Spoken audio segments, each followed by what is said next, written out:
Welcome to the Deep Dive. Great to hear. Today, we're really diving into Warren Buffett. We've got this really comprehensive biography covering, well, everything. Yeah, his whole life story, from Omaha beginnings right through to Berkshire Hathaway and, his massive philanthropy. Exactly. And our mission for you, the learner, is to kind of distill all that down, get a solid but digestible grasp of what made him tick. We want to unpack the journey, look at maybe some surprising bits, and those core ideas behind his success. We're not just listing achievements. We want to understand the how and why, the Oracle of Omaha, right? Absolutely. It's fascinating how it all connects: the early days, the investment thinking, even his personal side. It's the whole picture. Okay, so let's start right at the beginning. Omaha, 1930. Yep. Born August 30th. His dad was in Congress and a businessman, so some exposure there, presumably. Sure, Howard Buffett.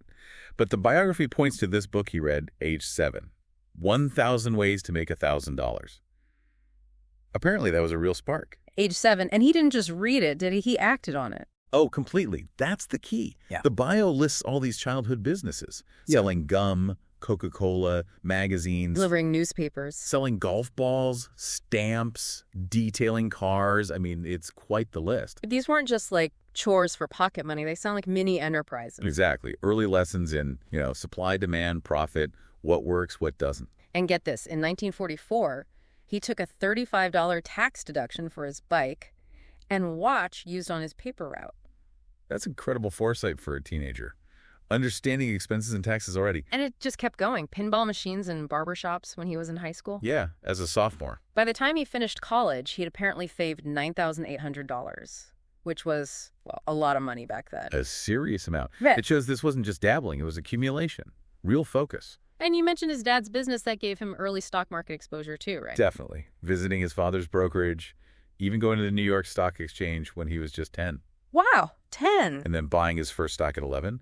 City Service Preferred. So he was actually in the market, hands-on, incredibly early. That practical experience, combined with the entrepreneurial drive, that's the foundation. Then came the formal education. He went to Wharton for a bit. Yeah, then University of Nebraska-Lincoln, got his bachelor's there. And the really big one, Columbia University for his master's. That's where he met Benjamin Graham. Ah, yes. Benjamin Graham, that seems like the pivotal moment. Learning value investing directly from the source. You really think that was the turning point? I mean, Graham's ideas became his bedrock. Looking at stocks as actual pieces of a business, not just ticker symbols. Right. And using market swings. Using market fluctuations to your advantage, yeah. Not panicking, but seeing opportunity. And crucially, that margin of safety. Explain that a bit more, the margin of safety. Well, 60 cents for it. Okay. That difference, that 40 cents, is your buffer. It protects you if your valuation is a bit off or if things go unexpectedly sour. It's fundamental to his whole approach. And he worked for Graham for a while too, didn't he? After a stint at his dad's firm. Yep, Graham Newman Corp. Solidified those principles in practice. And another interesting early story is him seeking out Lorimer Davidson at Geico. Oh, yeah. He apparently just showed up on a Saturday. That meeting led to his first Geico investment, a huge winner eventually, and showed his initiative. He went looking for knowledge and opportunity. So he's got the early hustle, the Graham education, some real-world experience. Now he starts his own thing. Buffett Partnership Ltd. in 1956. Right. Pooling money from family and friends initially. And this eventually leads him to Berkshire Hathaway, a textile company. Yes, he started buying shares, eventually took control, and adopted the name. But the textile business itself, Yeah, the biography suggests that wasn't exactly a smooth ride. He called it his worst trade. He did. He initially saw it as undervalued, similar to an earlier investment in the Sanborn Map Company, where the assets were worth more than the stock price. Yeah. Classic value play. But the underlying business, textiles in New England at that time, was just really tough. Intense competition, high costs, declining industry. So the cheap price wasn't enough. Exactly. It was a huge lesson for him, apparently. Realizing the difference between a statistically cheap stock and a genuinely good business, quality mattered more than he perhaps initially thought. And this is where the story takes a turn, right? He didn't just stick with textiles. No, thankfully. He started using Berkshire's capital, what little cash flow the textile side generated to buy into other businesses, especially insurance. That was the pivot, Insurance, that became the core. the absolute core. Insurance companies collect premiums upfront and pay claims later. That time lag generates float, essentially, money they hold temporarily but don't own. And Buffett could invest that float. Brilliantly. Yeah. That float became the engine for Berkshire's growth, allowing him to buy whole businesses or large stakes in public companies. And Charlie Munger comes into the picture officially in 1978 as vice chairman. How important was that partnership? Oh, immensely important. Munger is often credited with broadening Buffett's perspective, moving him beyond just buying cheap companies, like Graham emphasized, towards buying wonderful companies at a fair price, recognizing that paying a bit more for superior quality, better management, stronger competitive advantages could lead to much better long-term results. So Munger added that quality dimension. Yes. Their partnership was key in transforming Berkshire from this struggling textile operation into the massive diversified holding company it is today, a conglomerate holding tons of different businesses. And it's interesting, Berkshire only paid one dividend, way back in 1967. Yeah, that signals the strategy loud and clear. Reinvest everything. Let the capital compound within the company rather than distributing it. He formally liquidated the original Buffett partnership in '69, basically telling partners they could take cash or shares in Berkshire. Most took the shares. Smart move in hindsight. Yeah, definitely. Okay, let's talk about some of those landmark investments that really built Berkshire's reputation. The Washington Post investment seems significant, and not just financially. His friendship with Katharine Graham. That's a perfect example of Buffett investing in people as much as businesses. He had immense faith in Kay Graham's leadership and the long-term value of a strong newspaper franchise, even when the industry faced headwinds. It showed his long-term view. Right. Patience. And similarly, the ABC investment, which later merged with Capital Cities. Again, backing strong media assets with capable management. Then there were times he stepped in during crises. Salomon Inc. stands out. Yeah, the Treasury bond scandal in the early 90s, he took a big stake and even stepped in as interim chairman. What did that achieve? Well, it helped stabilize Salomon, reassured markets, and honestly burnished his own reputation for integrity and being a steady hand when things got rocky. It showed his influence went beyond just investing capital. And of course, Coca-Cola. That seems like the quintessential Buffett investment. Absolutely. A globally recognized brand, simple product, predictable demand, strong distribution. Something he felt he understood inside and out. He bought a huge chunk in the late 80s. But not everything was smooth sailing. What about General Re, the reinsurance acquisition? Gen Re. Yeah. Acquired in the late 90s. Strategically, it added a lot to Berkshire's insurance operations, but it came with challenges. Some inherited issues with underwriting discipline and derivatives exposure took time and effort to sort out. So even Buffett encounters difficulties with acquisitions. Oh, definitely. It shows that even thorough due diligence doesn't eliminate all risks. Big, complex integrations are hard. And there were other bumps, like his investment in ConocoPhillips around the time oil prices peaked. He later admitted he misjudged that one and sold at a loss. Shows he's willing to admit mistakes, though. Which is crucial. He doesn't let ego get in the way of making rational decisions, even if it means acknowledging an error. Let's talk tech. For ages, he famously avoided technology stocks. I don't invest in things I don't understand. That was his mantra for a long time. He liked businesses with predictable futures, and tech seemed too fast-moving, too hard to predict durable competitive advantages. But then, IBM, that was a surprise. It was a big shift around 2011. His thinking seemed to evolve. Maybe he saw IBM, with its focus on corporate services and long-term contracts, as a different kind of tech company.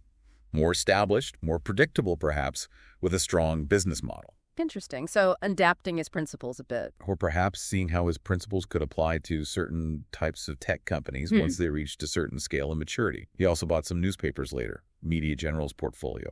Right, even as that industry was struggling. Yeah, perhaps a belief in the local value, or maybe just seeing them as very cheap assets. Didn't turn out to be a huge home run financially, I don't think, but it showed his continued interest in media.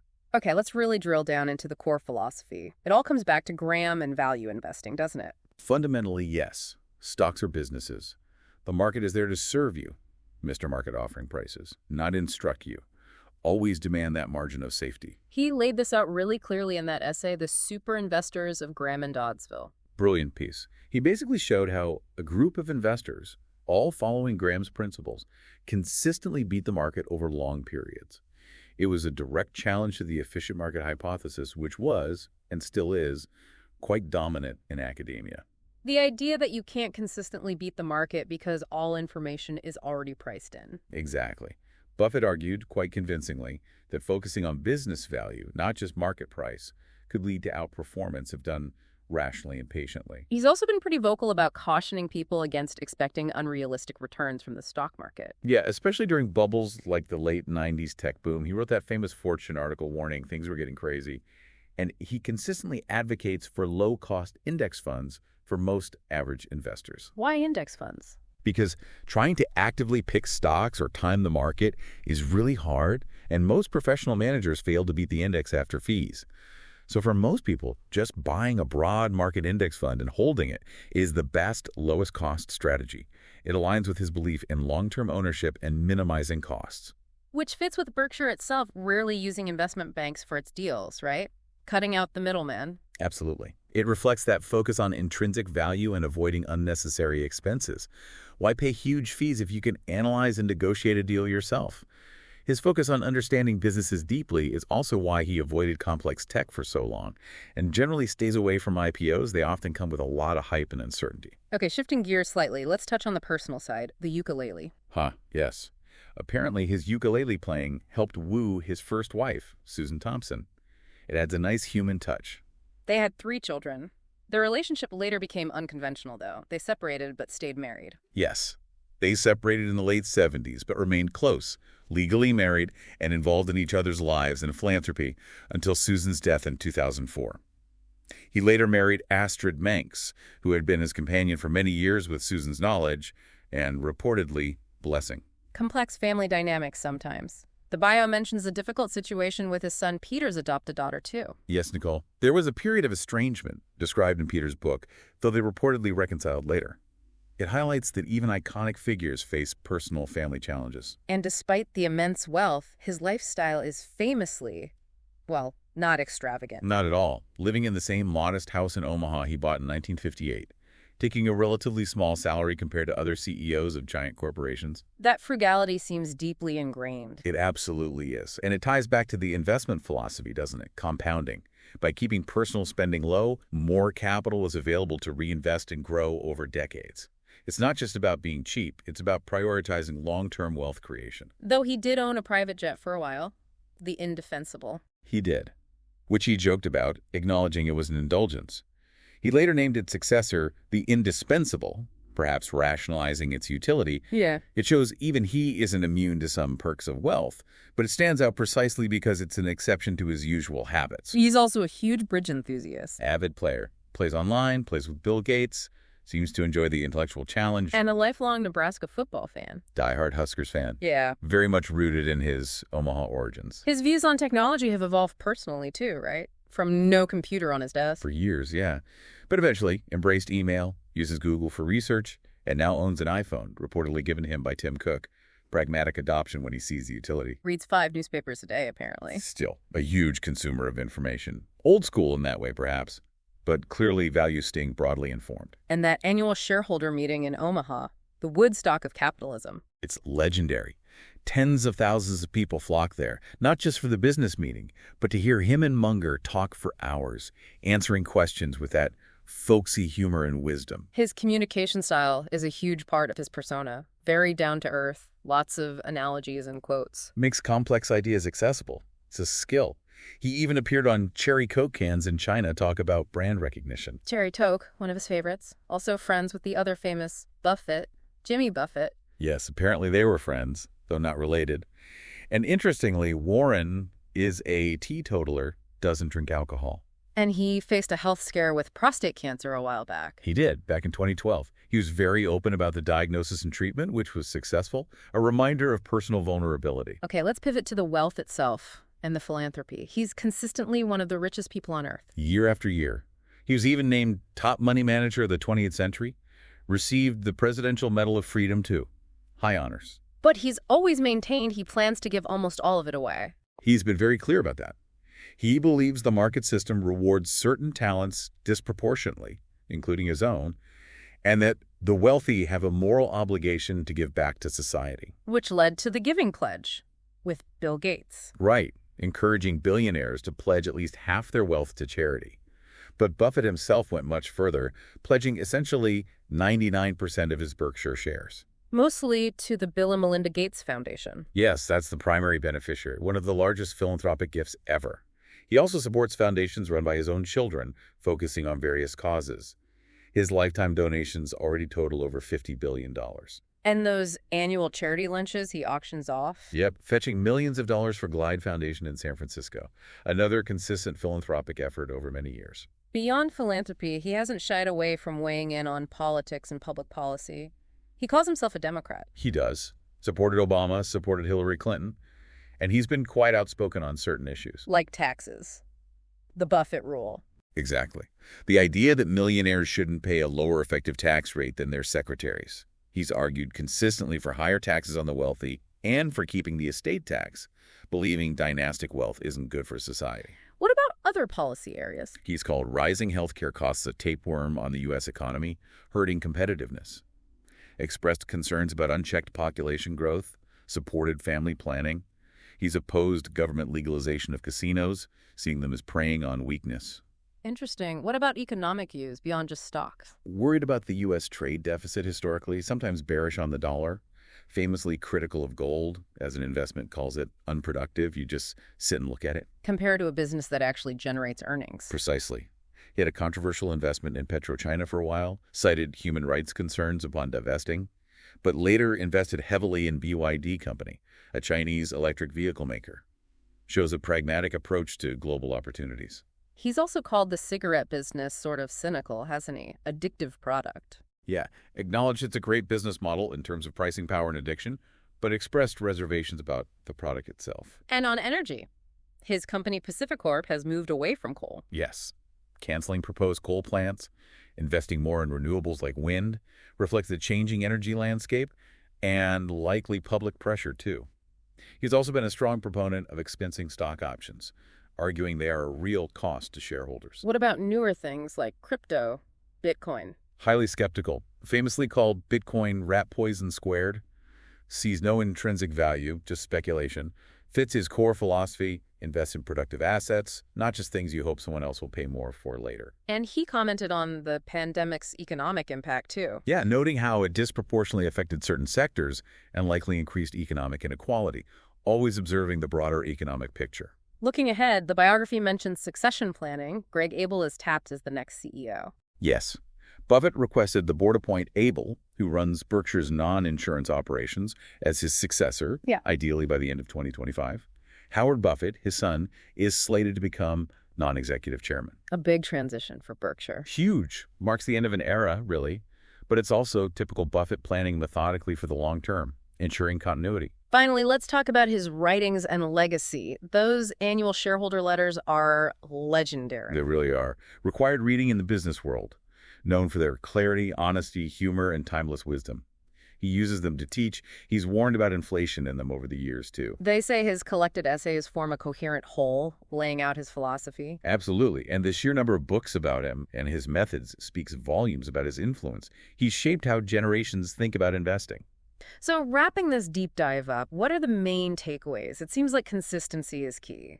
Value investing, long-term view, that frugality. Definitely those. But also continuous learning, adapting like his eventual move into tech, however cautious. And that deep-seated commitment to giving back. It all seems interconnected. His upcoming CEO transition feels like a major moment, but the principles he built Berkshire on seem like they'll endure. You'd think so. Yeah. The core ideas, rationality, patience, focusing on business fundamentals, integrity, they seem pretty timeless. Okay, here's a final thought for you, the listener, to chew on. Given everything we've discussed, Buffett's long-held philosophy, his success, the coming transition, what do you think is the single most crucial principle from his career that will stay relevant for future investors and leaders? That's a tough one. And maybe more pointedly, how might today's world, accelerating tech change, globalization shifts, maybe different economic challenges, how might that landscape test those very principles he championed for so long? Yeah, how durable are they in the face of constant disruption? It's a great question to ponder. Definitely something to think about. Thanks for joining us on this deep dive.